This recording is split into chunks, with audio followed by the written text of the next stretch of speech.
Hey, got a few minutes? This is Fearful Empathy by the author Mary Luty. And she takes the passage, "Do not fear the terror of the night, nor the pestilence that stalks in the darkness, nor the plague that destroys at noonday." Taken from Psalm 91, verses 5 and 6. You know, the Bible is always telling us not to be afraid. And that's because there's so much real stuff to be afraid of. I know that for a fact. You know, and like now, as the shelves empty, as the markets tank, as leaders dither, and old people die in a day, life is scary enough in ordinary times. It's much scarier now. So the Bible exhorts us again, don't be afraid. And yet, we people are afraid, even Bible-believing people. You know, some are downright terrified, hoarding enough toilet paper to last until the year 2039. And like clockwork, in our nasty age, they get roundly mocked on social media, called out as irrational, impervious to scientific information, bad, stupid, wrong.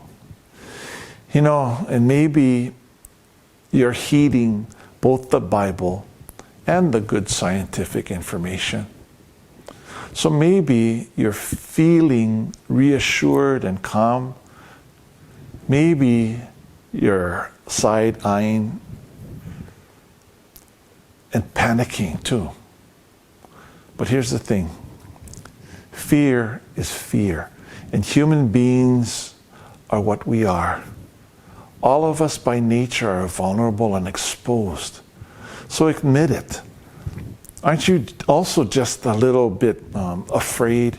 So no matter how much you know and how often you wash, don't you always feel foreboding? I know I do. A drastic spike in the infection rate could find me searching for a case of Charmin or another case of, I don't know, I can't even find it anymore in the supermarket.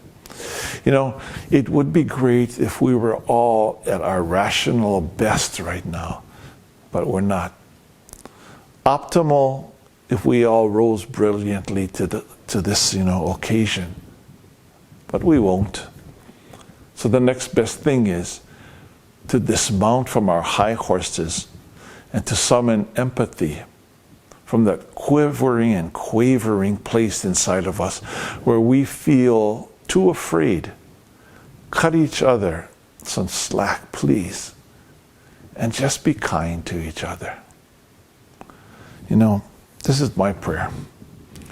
If you can't make us unafraid, oh God, at least make our fears a bridge to others and an empathetic tie that binds all of us to each other. Amen.